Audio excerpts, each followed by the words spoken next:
तो की हालचाल भाइयों और उनकी बहनों। उम्मीद है तुम सब बढ़िया होगे। स्वागत है तुम लोगों का आज के वीडियो में। आज हम पढ़ेंगे पाठ भारतीय गायिकाओं में बेजोड़ लता मंगेशकर। इस पाठ को हम बहुत इंटरेस्टिंग वे में बहुत मज़ेदार तरीके से समझने वाले हैं। और सिर्फ इतना ही नहीं, इसी चैप्टर के एक्सरसाइज क्वेश्चंस, इसी चैप्टर के इम्पोर्टेंट क्वेश्चंस और इसी चैप्टर के MCQ टाइप क्वेश्चंस भी हम इसी वीडियो में करेंगे। तो आज हमारे तक बने रहिए। तो आइए शुरू करते हैं। देखो बच्चों, इस पाठ के लेखक हैं कुमार गंधर्व। कुमार गंधर्व जी ने इस पूरे पाठ में क्या बताया है शॉर्ट में, पहले सुन लो, उसके बाद इसके बारे में डिटेल में बात करते हैं। देखो बच्चों, इस पाठ में लेखक कहते हैं कि एक बार मैंने एक गाना सुना, बहुत सुंदर था। वो सुंदर गाना गाया था लता मंगेशकर जी ने। लता मंगेशकर जी का गाना सुन के लेखक ने एक पूरा पाठ लिखा है, जो कि आपके सामने है। क्लास 12 सेमेस्टर 4 हिंदी ए के सिलेबस में शामिल। हिंदी ए के सभी चैप्टर्स के और उनसे रिलेटेड इंपॉर्टेंट क्वेश्चन आंसर्स की वीडियो आपको मेरे चैनल पर सेमेस्टर 4 हिंदी ए की प्लेलिस्ट में मिल जाएंगी, जिसकी लिंक मैंने इस वीडियो के नीचे डिस्क्रिप्शन में दे रखी हैं। लेकिन इस पाठ में मेनली दो चीज़ों के बारे में डिस्कस हैं। पहले लता मंगेशकर जी के बारे में तथा लता मंगेशकर के जीवन के बारे में, और ख़ास तौर पे उनके सुरीले कंठ के बारे में यहाँ इस पाठ में हम पढ़ने वाले हैं। और दूसरी चीज़ जो हम पढ़ने वाले हैं वो दूसरी चीज़ है शास्त्रीय संगीत और चित्रपट संगीत में अंतर क्या है। शास्त्रीय संगीत क्या होता है? दरअसल आप उसको इंग्लिश में क्लासिकल सॉन्ग के नाम से जानते हैं, और चित्रपट संगीत को आप फिल्मी सॉन्ग जो आप अक्सर सुनते हैं उसको चित्रपट संगीत कहते हैं। इन दोनों में क्या अंतर है, इस पाठ में हम डिटेल में पढ़ेंगे। तो आइए शुरू करते हैं। देखो बच्चों, पाठ में लेखक ने शुरू में बताया कि रेडियो में मैंने एक गाना सुना, बहुत सुंदर था, बहुत आकर्षक था। मैं मदमस्त हो गया गाना सुनने के बाद। उस गाने की गायिका यानी लता मंगेशकर जी का नाम बताया गया कि इस गाने को गाने वाली है। मुझे तो बहुत अच्छा लगा वो गाना। तो मैंने लता मंगेशकर जी के बारे में जानने की और बहुत कुछ नॉलेज लेने की कोशिश की। तब पता चला कि एक सुप्रसिद्ध गायक है जो कि वो भी फेमस थे। नाम था दीनानाथ मंगेशकर। दीनानाथ मंगेशकर की ही बेटी है ये लता मंगेशकर। इस तरह से थोड़ा बहुत मुझे पता चला। उससे पहले यानी लता मंगेशकर जी जब आईं और प्रसिद्ध हो गईं, उनसे पहले एक और प्रसिद्ध गायिका का ज़माना था, यानी बहुत प्रसिद्ध थी वो उनसे पहले। नाम था नूरजहां। नूरजहां जी बहुत प्रसिद्ध थी, लेकिन जब लता मंगेशकर आईं तो लता मंगेशकर जी नूरजहां से भी बहुत ज़्यादा प्रसिद्ध हो गई। बच्चों, लेखक का नाम मैंने अभी थोड़ी देर पहले बताया था। एक बार जल्दी से कमेंट करो, देखना चाहता हूं कितने बच्चे मेरी बातें ध्यान से सुन रहे हैं। अब लेखक आगे पाठ में संगीत के बारे में चर्चा करता है। क्या कहता है कि संगीत दो तरह का होता है, पहले चित्रपट संगीत और दूसरा शास्त्रीय संगीत। शास्त्रीय संगीत को आप इंग्लिश में क्लासिकल सॉन्ग कहते हो, और दूसरा जो मैंने बताया था चित्रपट संगीत, इसको आप फिल्मी सॉन्ग के नाम से भी जानते हो। बॉलीवुड सॉन्ग कह सकते हो इसको, या आप अक्सर सुनते रहते हो, या आप ज़्यादा जानते हो इसके बारे में। दरअसल पहले के लोग शास्त्रीय संगीत पर ज़्यादा तवज्जो देते थे। शास्त्रीय संगीत को बहुत ज़्यादा सुना जाता था। अब धीरे धीरे ज़माना बदला। जैसे जैसे ज़माना बदला, लता मंगेशकर जी आई। लता मंगेशकर जी के आने के बाद, क्योंकि लता मंगेशकर तो चित्रपट संगीत में गाती थी, यानी कि फिल्मी सॉन्ग गाती थी, तो ऐसी अवस्था में वो धीरे धीरे लता जी ने इतने अच्छे अच्छे गाने गाए चित्रपट संगीत के कि लोगों को दीवाना बना दिया। चित्रपट संगीत इतना फेमस हो गया कि आज की स्थिति देखें तो आज की स्थिति ये है कि आज बच्चा बच्चा गाना सुनता है, बच्चा बच्चा गाना गाता है और अपने फेवरेट सिंगर की तरह बनना चाहता है। लेकिन ये क्रांति लाया कौन? इस क्रांति की शुरुआत किसने की थी? लता मंगेशकर ने। अब लेखक आगे लता जी की विशेषताओं को बताते हुए कहता है कि लता जी के गाने में अक्सर, या यूं कहें हर गाने में, गानपन जरूर होता था। अब ये गानपन क्या है? गानपन का अर्थ है ऐसा संगीत जो कानों को सुनकर बहुत अच्छा महसूस हो, यानी कि बहुत सुरीला संगीत इसको कहते हैं गानपन। और ये गानपन लता जी के हर गाने में उपलब्ध होता था। और इसके साथ ही लता जी के स्वरों में, स्वर मतलब उनके आवाज में कोमलता होती थी, बहुत सॉफ्टनेस होती थी, और साथ ही नादमय उच्चार। अब ये नादमय उच्चार क्या है? एक ऐसा उच्चारण जो गूंज से भरा हुआ हो। लेखक को अक्सर लगता था कि लता जी के गाने तेज लय में बहुत अच्छे लगते हैं। मतलब जो लता जी ने गाने गाए हैं उनमें जो तेज लय के गाने हैं वो बहुत अच्छे हैं, यानी ज़्यादा पसंद आते हैं।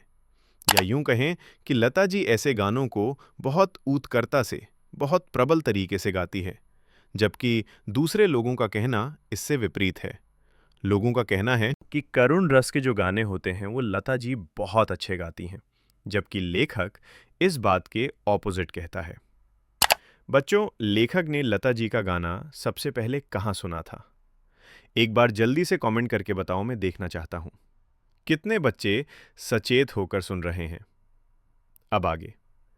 लेखक शास्त्रीय संगीत और चित्रपट संगीत में अंतर बताता है। इन दोनों में अंतर क्या है? थोड़ा ध्यान से सुनना। जैसे कि शास्त्रीय संगीत में गंभीरता होती है, यानी सीरियसनेस होती है, और दूसरी तरफ चित्रपट संगीत में चपलता होती है, चंचलता होती है, और चित्रपट संगीत में प्राथमिक ताल का उपयोग किया जाता है। प्राथमिक ताल मतलब अभी उसकी शुरुआत हुई है, यानी चित्रपट संगीत की अभी शुरुआत हुई है, नए नए प्रयोग होते हैं इसमें, यानी चित्रपट संगीत में। और दूसरी तरफ शास्त्रीय संगीत में कोई प्रयोग नहीं होते, वो अपने आप में परिष्कृत हैं। परिष्कृत यानी पूरे हैं, शुद्ध हैं, तो इसकी ताल परिष्कृत है। और दूसरी तरफ इसमें प्राथमिक ताल्लुक का प्रयोग होता है। इसके अलावा चित्रपट संगीत 3-3.5 मिनट का होता है, या इसे थोड़ा बहुत ऊपर नीचे। और दूसरी तरफ शास्त्रीय संगीत की बात करूं तो शास्त्रीय संगीत 3-3.5 घंटे तक का भी हो सकता है। अब ये तो थे अंतर। दोनों के बीच क्या क्या अंतर हैं, ये बातें अभी आपने सुनी। लेकिन अब आपसे एक प्रश्न पूछा जाए कि इन दोनों में सबसे बेस्ट कौन सा है, यानी अच्छा कौन सा है, चित्रपट संगीत या फिर शास्त्रीय संगीत? अब इसका जवाब देने से पहले एक बात ध्यान से सुन लो, जो पाठ में ही बताई है, कि मान लो 3-4 पेज एक टॉपिक के बारे में, कुछ 3-4 पेज लिख दिए।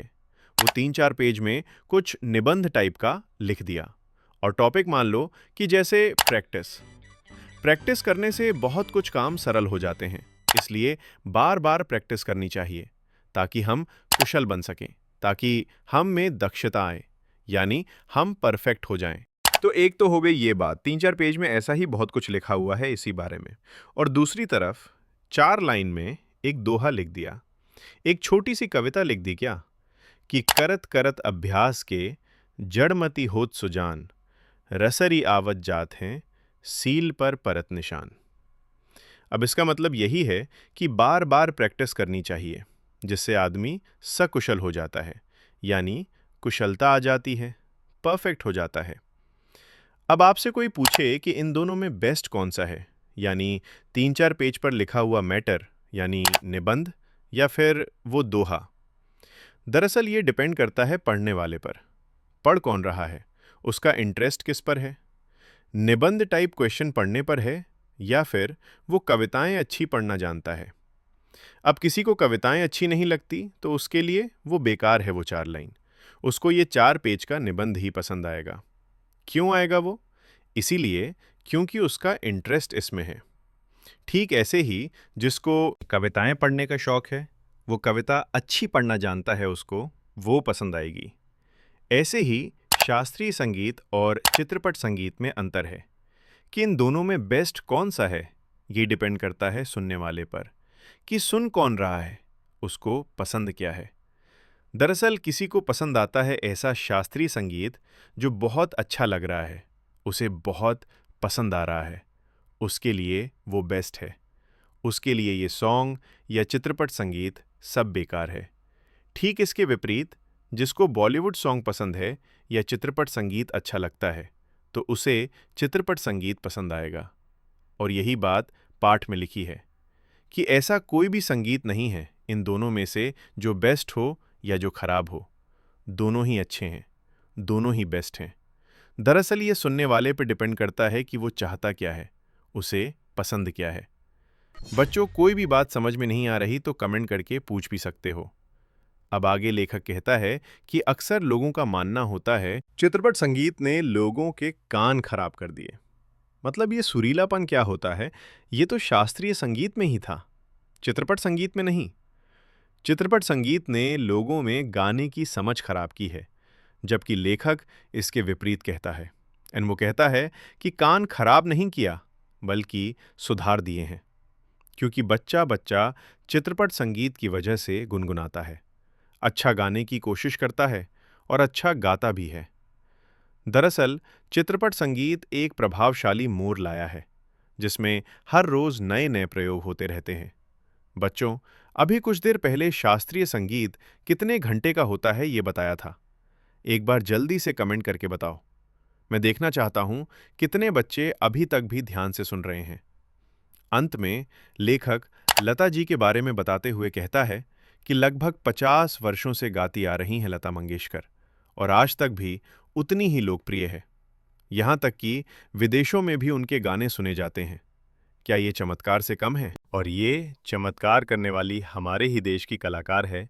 कितना बड़ा है हमारा भाग्य। और जो आपको लग रहा हो कि ये चैप्टर खत्म हो गया है, जी नहीं, अभी तो आपको इसी चैप्टर के इंपॉर्टेंट क्वेश्चंस, एक्सरसाइज क्वेश्चंस और MCQ टाइप क्वेश्चन भी पढ़ने हैं। लेकिन कुछ बच्चे ये सोच रहे होंगे कि sir, line by line explanation मिल जाए इसी चैप्टर का तो क्या बात हो जाए, यानी मजा आ जाए।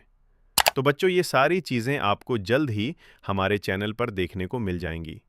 लेकिन उससे पहले होगा इसी चैप्टर से रिलेटेड एक छोटा सा टेस्ट, क्योंकि मैं देखना चाहता हूं कि इस चैप्टर को आपने कितने अच्छे से समझा है। और अगर आप इस चैप्टर को अच्छे से समझ चुके हैं तो आइए देखें जरा किसने कितना पढ़ा। पहला प्रश्न स्क्रीन पर ये रहा। लता मंगेशकर के पिता का नाम क्या था? यानी लता मंगेशकर के पिता का नाम बताना है बच्चों। हर प्रश्न के बाद आपको 5 सेकंड मिलेंगे आंसर देने के लिए। आप अपना आंसर कमेंट कर देना और आप मैं देखना चाहता हूं किसके कितने आंसर ठीक हुए। लता मंगेशकर के पिता का नाम क्या था? ऑप्शन आपके स्क्रीन पर। A. Dinanath Mangeshkar, B. Bholanath Mangeshkar, option C. Ramanath Mangeshkar, option D. Ganganath Mangeshkar. आपके पास 5 सेकंड हैं। 5, 4, 3, 2, 1, 0। सही उत्तर है ऑप्शन ए, दीनानाथ मंगेशकर। चलिए बच्चों, अगले प्रश्न की तरफ। अगला प्रश्न आपकी स्क्रीन पर। लता जी की प्रसिद्धि का कारण क्या है? मतलब प्रसिद्धि का क्या कारण रहा?